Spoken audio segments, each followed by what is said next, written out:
For this week's Anime Wednesday, we're going to be looking at the card game for Yu-Gi-Oh! It's a game I used to play a lot of the video game, not as much of the card game. The card game, as most card games are, is rather expensive, so we're just going to jump straight into a game here. I've already got started. There's basically three types of cards to this game. There's magic cards. You can play as many of these as you want per turn. Some of them you can even play on your opponent's turn. This one's just draw a card. Opponent gets 1,000 life points. Both people start at 8,000 life points, trying to get your opponent down to 0. That's one of the ways you can win this game. So we'll just go ahead and activate that and draw our card. There are trap cards. These you place face down. They have special effects that you can activate. This one negates an attack and then deals that attack to our opponent. So we'll go ahead and set that one. There's a row of magic and trap cards. So if this entire row was full of trap cards, we wouldn't even be able to play a magic card. And then our monster zones. Then we have our monsters. You can play any monster that is 4-star or less without having to sacrifice anything. Monsters of 5 and 6 require a single sacrifice. 7 or above is 2. So I think we're just going to, since we're going first, we'll just set a dragon. You can either play them in attack, where they'll be face up and attacking and be using their attack to determine battles, or defense, where they're hidden and it uses their defense when being attacked. So we are done. So we will just move right to our end phase. It'll be our opponent's turn.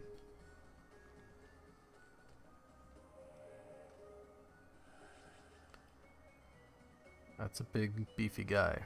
2700 attack. Do you want to deal that damage to him? Kind of. At the same time, nah, not really. So our monster had an effect. When it was destroyed, we can search for one of our other guys. We're going to search for an armed dragon. It just played in defense. It doesn't really matter too much. You played some possible traps. So the reason we played that is because we can level it up. One of the abilities for that specific card. Which lets us get out an even bigger guy.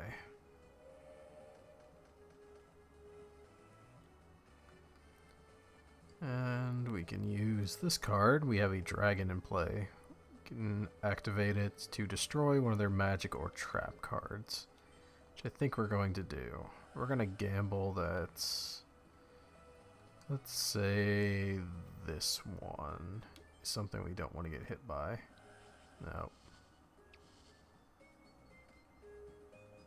Instead it was a magic card that he could activate on his turn, so it didn't actually do much other than deal a couple points of damage to him.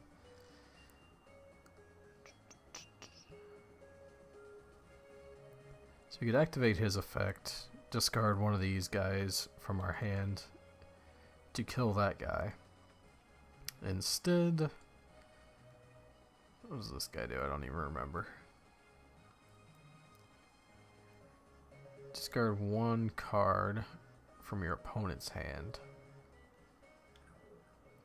So I think we're going to do is Snatch Steal allows us to take control of the opponent's monster. So we'll take his one guy. Does he have any abilities? Tribute, Dark Monster. No.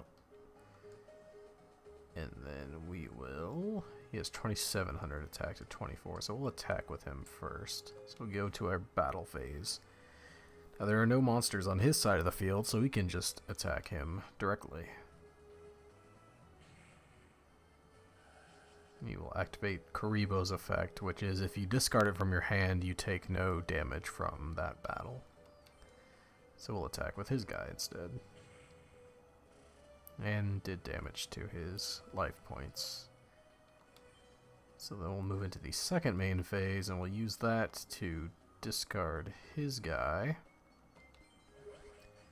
and play our guy.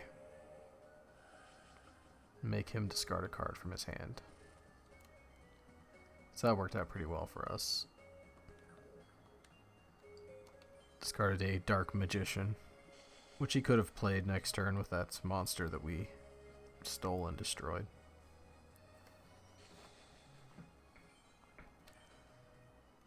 So he played a card face down. Luckily we have Spear Dragon.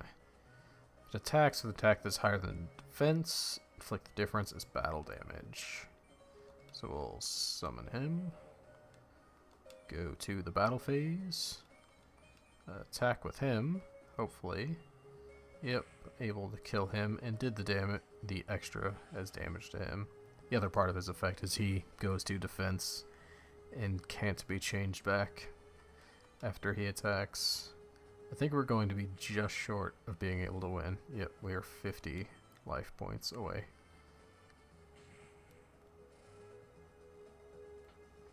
I keep pressing the wrong button.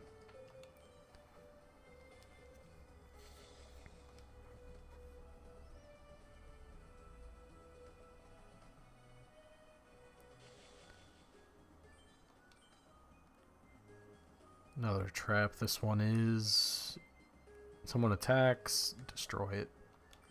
Don't think it's gonna matter, but we'll play it anyway. We'll flip this guy back over to attack position, and then we will attack. See if we can finish him off here. Ooh, 2,000. So his defense was higher than our attack, so we took the damage on that one of 100. But we should be able to kill this off. Depending on what he played down, we could win here. And it looks like we did. So that's kind of Yu-Gi-Oh! In a nutshell. Compared to other card games, it's a lot more fast-paced. Games aren't decided over 10-minute battles like in Hearthstone. Sometimes that's a short game in that. Or Magic. You don't have to worry about drawing your lands and stuff like that. And at this early stage of the game, I believe this came out in 2006, there weren't any super broken cards yet, just the normal broken ones. So it's still kind of fun, and I still do enjoy Yu-Gi-Oh! For some reason, despite it not being the greatest of card games, and the series being just overall terrible. But if you can check out any of these early card games, especially like the Battle City one was also really fun, and before a lot of crazy good cards came out, so check out some of these games. They're pretty fun as far as card games go. Could get you into some of the other ones.